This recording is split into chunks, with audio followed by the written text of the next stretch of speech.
السلام عليكم ورحمة الله وبركاته. عاملين ايه؟ ان شاء الله تكونوا بخير وافضل حال يا رب ان شاء الله. عاملين ايه متابعين اصل الاكل مع خلود؟ ان شاء الله تكونوا بخير يا رب وافضل حال. النهارده جبت لكم وصفة بتاعة الكشري، وصفة من الاخر جميلة روعة جدا جدا جدا، هتعجبكم باسرارها وحركاتها وتكاتها ومكونات اول مرة تعرف ان هي بتتحط في الكشري، وحاجات بسيطة خالص كلها في البيت.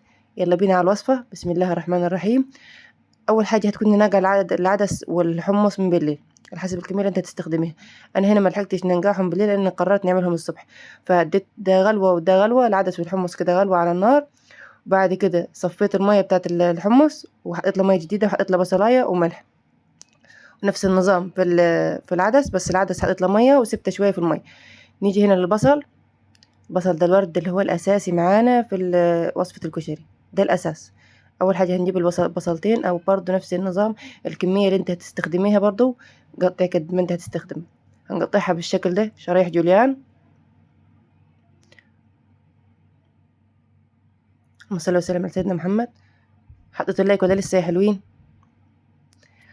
تابعي لاخر الفيديو عشان تعرفي الوصفه الصح والمكونات بتاعه المطاعم اللي احنا بنجهل عنها. ادي كده البصل حطيته في العلبه. وراح نجيب دقيق، حابة تحطي نشا مش مشكلة، أنا بس هنا بحب طعم الدقيق أكتر، ما بحبش النشا، وبيديني نفس النتيجة على فكرة.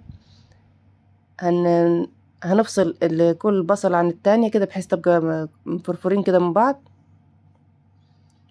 كل ياخد الدقيق. تمام، ما تحطيش ملح ولا أي حاجة. هنجيب أول حاجة حلة كبيرة اللي انت تشتغلي فيها بالرز. هنجيب كمية الزيت كلها اللي انت تستخدميها، يعني تشوفي نفسك كمية الزيت اللي هتستخدميها كلها وتجيبيها تحطيها في الحلة. وادي كده كان العدس كان معانا كان قص تلتين سوا. نصفي من المية، انا اديتها غلوتين نفس النظام وكبيت من المية وسبته هنغير المية ونشوف هنعمل ايه فيه بعد شوية. ادي البصل نزلت فيه بالزيت ونديله تقليبه ياخد معنا اللون الجميل ده. بسم الله ما شاء الله جميل جدا. البصل ده اهم حاجة في الكشري، شايفة لونه؟ بسم الله ما شاء الله، نفس بتاع المطاعم بالظبط. امشي على الوصف مظبوط، والحركات اللي انا هقولك عليها، والسر اللي هيخلي معاكي الكشري الصلصة بتاعته زي بتاعة المطاعم بالظبط. ادي كده، ادي الحطة التانية بتاعة البصل كانت استوت. هنصفيها كده ونطلعها نفس النظام. لو حابة تحطي منديل تحتيه عادي، بس انا كان كده برضو طالع مقرمش معايا زي الفل. ادي شوية الشعرية، نفس الكمية اللي هتستخدميها. هتقلبهم كويس في زيت اللي هو بتاع البصل. تمام، نقلبهم وبعد كده هنحط عليهم الرز عادي. وراح نحط المية اقل من العادي، يعني انت مثلا حطيت 3 كوبايات رز هتحط عليهم 2.5 كوبايات مية، او 3 كوبايات الا ربع، على حسب الرز بتاعك بيشرب مية قد ايه، لان الرز بتاع الكشري بيبقى ناقص شوية بسيطة كده. هنا حسيت ان الشعرية كانت ناقصة شوية زيت، فضفت لها شوية زيت من بتاع البصل. هنيجي بقى نعمل الطماطم نضربها في خلاط. اهم حاجة يكون طماطم كويسة معاكي ومستوية كده وحمرا وحلوة عشان تطلع معاكي صلصة بسم الله ما شاء الله، لون وقوام مظبوطين.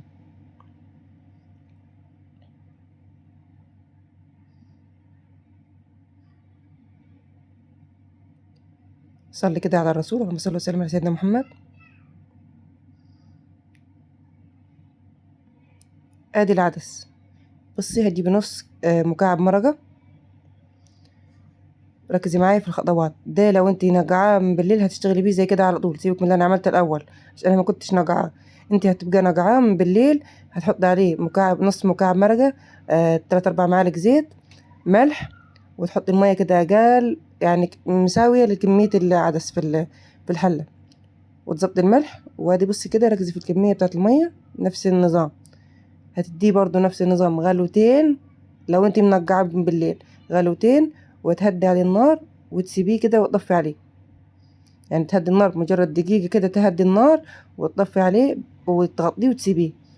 بعد شوية كده هتلفي عليه تبصي تدوقيه تلاقيه استوى معاكي زي الفل.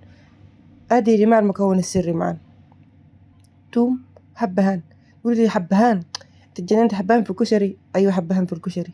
ده المكون السري بتاع المطاعم اللي بيخلي طعم الصلصة خرافي، ما بنعرفش الطعم الحلو ده جاي منين. ركزي في الخطوات واعمليها صح تطلع معاكي مظبوطة، وإن شاء الله تدعيلي، وأنا استناك تجربيها وتقولي لي رأيك فيها في التعليقات. بس هنقشر الحبة، هنطلع البذر اللي جواها. تمام يا ست الكل، طلعنا البذر بتاعهم كلهم. أنا هنا كنت مستخدمة تقريبا 4 وحدات. وادي القشر، ركزي معايا، شيلنا القشر وخدنا البذر. هنهرسهم كده كويس في الهون، وهنهرس فوقيهم التوم بعد كده. هنهرس الحبهان وبعد كده التوم. تمام. هذه الصلصة، تجيبي بصلة، ده بصي لو حسب الكمية اللي انت هتملي، هتملي قدر اللي انا عاملاها، اعملي بالظبط زي ما انا عاملة. هتعملي اكتر ضعف الكمية. تمام. ادي بصل مبشور، بصل في صلصة الكشري، بصل في صلصة الكشري، هو اصلا بيتعمل بصل وانت ما بتاخديش بالك. ده الاسرار دي انا جايبها لك من قلب مطاعم الكشري المشهورة عندنا هنا في الاقصر. شوية ملح. هنا على جنب حطيت مية تغلي عشان نسلق فيها المكرونة. ادي البصل كده كان خد لون بسيط كده. ادي الثوم اللي عملناه في الهون بالحبهان، تديه كده تشويح، يستوي مش يتحمر. ركزي معايا، مش تحمريه تخليه، لا، يستوي كده وياخد اللون ذهبي. بعد كده ينزل بالصلصة. هتاكلي شوية صلصة كشري هتحلفي بيها في حياتك وانك ما عملتي زيها ولا دقتيها. امشي على الخطوات صح زي ما قلنا، تطلع معاكي مظبوطة بأمر الله. ادي كده الصلصة معانا. وزي ما عارفين انا مش بننزل مرة واحدة بالصلصة، حتة حتة. والله هتفرق في الطعم يا جماعة، جربوها وتدعوا لي ان شاء الله. وتاني ترك، عايزة الصلصة لونها احمر احمر كده جميل، هدي النار. اول ما تحطي كده الطماطم فوق البصلة، هدي النار على طول نهائي، تخليها شمعية كده بسيطة، تطلع معاكي حمرة بطريقة خرافية.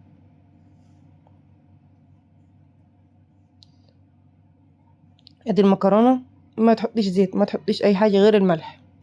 ازاي هتلصق في بعضها؟ اسمع الكلام وخليك معايا، شوف انا هنعمل ايه. المكرونة بتطلع معايا مفرفرة، وشوفي في اخر الفيديو تطلع معانا ازاي مش شابكة في بعضها ومظبوطة باسرار برضو المحلات. ادي المكرونة صغيرة، قصة صغيرة، او لو انت بتحبي نوع مكرونة معين استخدميه عادي.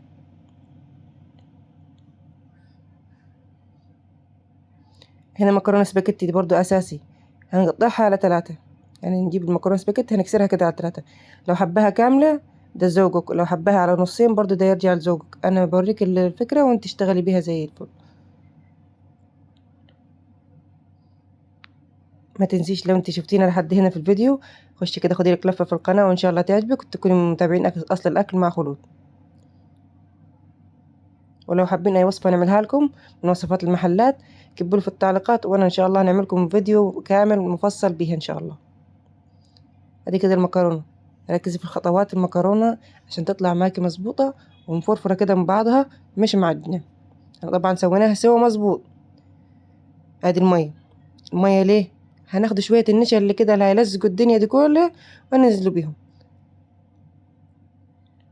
دي بتخلي المكرونة كده اقل تلزيقا في بعض. تمام. ننزلوا بيها كده، نرجع بيها تاني في الحلة بعد ما نصفيها كده كويس. الزيت بتاع البصل اللي احنا عملناه في الاول، هناخد كمية الزيت اللي احنا الباقية معانا كده.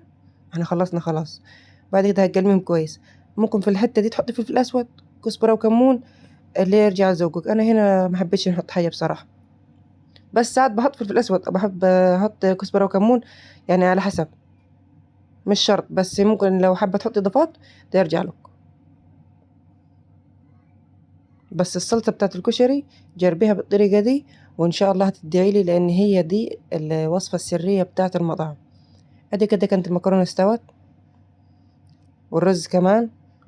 وادي الحمص ده بلدي يا جماعة، هتقولي حمص صغير، ده حمص بلدي. ادي كده البصل او الورد. هنا هنعمل الدقة بقى، دي عصير ليمونة. الثوم من غير ولا اي حاجة، ممكن تحطي الثوم مع كزبرة وكمون تهرسيهم في الهون كده مع بعض. عفوا. هتجيبي خل، في ناس بتحط مية بتاعة الحمص في الدقة برضو بتبقى حلوة. في ناس بتحط لك مية عادي. في ناس بتعملها كده على النار. انا بعملها كده بتطلع معي مظبوطة وزي بتاعة المحلات، وبحبها بالطريقة دي. ادي كده ليمونة، توم، خل، مية، كزبرة وكمون، ملح. تمام، خلينا نبقى متفقين ان هي دي الدقة بتاعة الكشري. تمام، حطينا شوية المية ونقلبهم كده مع بعض،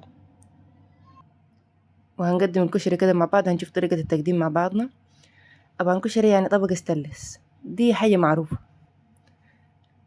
ادي بصي الرز بسم الله ما شاء الله مفرفر من بعضه كده ومظبوط ومفلفل ومفيش واحدة لازقة في التاني. هنحط اول حاجة الرز بأبو شعرية العادي، تحطيه كده في الطبق وتسويه كويس. يا جماعة في أكتر من طريقة للعمل الكشري، هنعملهم مع بعض إن شاء الله، وهنوريكم كذا طريقة للمحشي والطريقة السريعة وكذا طريقة.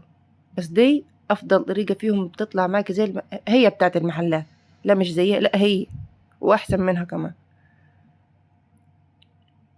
تمام، حطينا المكرونة. دلوقتي راح نجيب العدس هنحطه. بس العدس شايفة شكله وجماله مظبوط، ويستحسن انك تنقي الحاجة من بالليل، ما تعمليش زيي.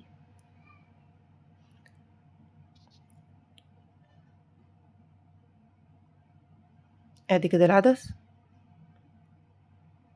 حطوا لايك يا جماعة لطبق الكشري العظمة دي الأكلة الشعبية المعروفة عندنا في مصر. ما فيش حد ما بيحبش الكشري. الكشري ده عشق عند المصريين. ادي كده الحمص، حمص بلدي زي ما قلنا، بيستوي معانا بسرعة واحلى واطعم من اللي هو الحمص الكبير ده كده. تمام، هنحط الصلصة داير كده ما يدور حوالين العدس. طريقة التقديم ترجع لك انت، يعني عادي لو حطيتيه كله في بعض برضه هو كشري، في الاخر هنخلطه في بعضه. بس يعني اللي تشوفيه وتحبيه اعمليه. دعوة حلوة كده منكم ليا. ان شاء الله ربنا يجعلها من نصيبي. بحب دعواتكم ليا خالص يا جماعة لما برجعها في التعليقات. بصي بسم الله ما شاء الله، طبق كشري عظمة عظمة عظمة عظمة، حاجة كده من الاخر في حتة تانية حرفيا. ادي كده الكشري بتاعنا، وادي الفيديو بتاع الكشري باسرار المحلات.